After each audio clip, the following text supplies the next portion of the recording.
Okay, but what they don't do is show you how they're going to move there. So that's where you start adding in your breakdown poses, which are poses that help to define the action a little bit better. So remember when I was talking about this jump or any kind of collision like this, I said it might help to have a few different drawings in here. Okay, so this would be probably frame 12. This would be frame 14. And then I also said to include one that was at that 25% mark, and I can't, let's see, where would that be? So that would probably be right about here. So that one, and then this other one, if I eyeball it, I don't know, maybe around here. So that was 13 frames. That takes half the time of 6 frames. So this would be frame 7. This takes 8 frames. So this takes half the time. So this would be 4 frames later. So this would be frame 17. Right? And then same thing on the way down here. Now maybe in this case, on the way down, the moment before impact, I don't really want much of a stretch on this. So I don't know, maybe there's a little tiny stretch. This would be frame 24. And our 25% of the way down would be same thing here. Now that takes 4 frames to go down, so that would be 2 frames. So this is frame 23. Right there. That's frame 24. Oh, look at that. We just basically figured out where almost everything in this arc would fit. So if you had all those poses in and you had nothing else, you would get a pretty good idea of exactly how these bounces were going to happen. Now you might want to go in later on and change additional things, like maybe you don't, because this is stretched out here and this is not, so you're going to see the computer tell you how it's going to stretch that ball as it comes down. You may want to go in there and actually say no, not that way, do it like this, but that would come later. Okay, so if you had just these poses and if you use stepped curves in Maya, then it'll pop from one drawing to the other. It'll basically hold the drawing until the next one shows up. That's a blocking pass. That's basically saying this is generally the action that's going to happen. You're not getting into 100% specifics, but you've got the basic ideas in there. Now, the more complex the action, the more little defining details you may need in your blocking pass to really accurately tell the story.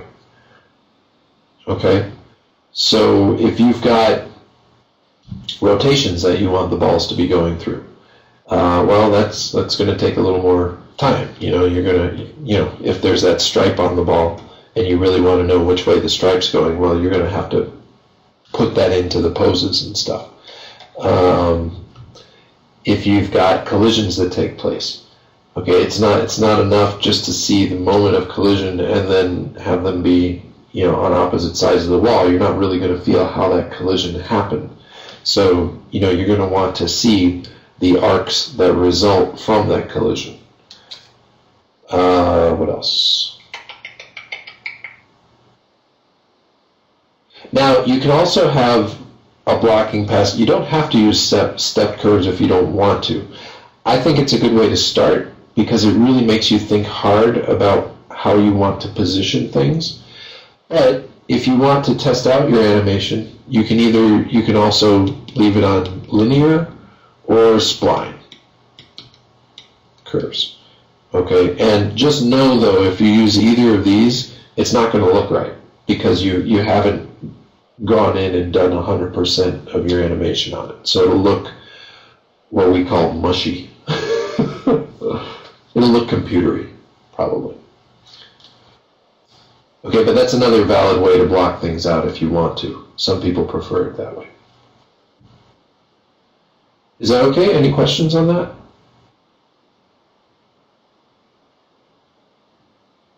You guys are good? Nope. That's good. Okay, cool.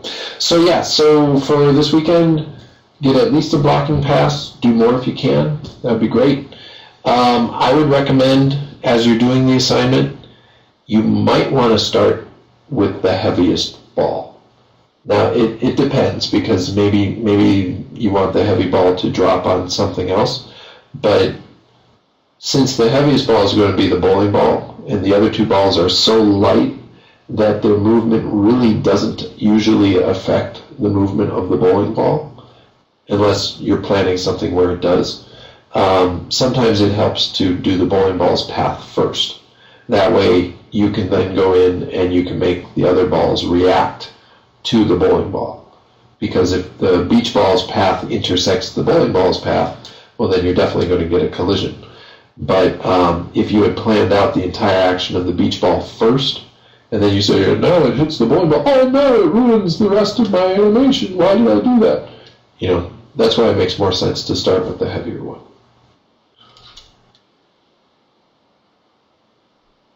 Okay, unless there are any other questions, I think we'll call it a night for tonight. I thought, you guys had some really great questions. I hope that helped you to get a little bit in mind for what you need for this week's assignment. If there's anything you guys are having trouble with between now and Friday night, because we're going to have the review on Friday night this time, just email me and I'll try to get back to you as soon as I can. Yeah, so it's Friday at 9, right? Yes, Friday at 9 p.m. When should we send the exercises again? Yeah, okay, so for this one, how about just an hour before? Would that be okay for everybody? Like you can work right up to an hour before. Awesome.